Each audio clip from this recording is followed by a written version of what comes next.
Blogger ওই যে live করতেছে।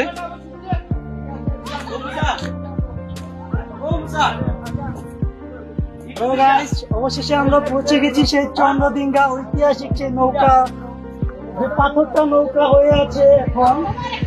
নৌকাটা উল্টো উল্টো আছে, আপনারা পুরো আকৃষ্টটা যদি দেখেন তাহলে বুঝতে পারবেন যে এটা একটা নৌকা।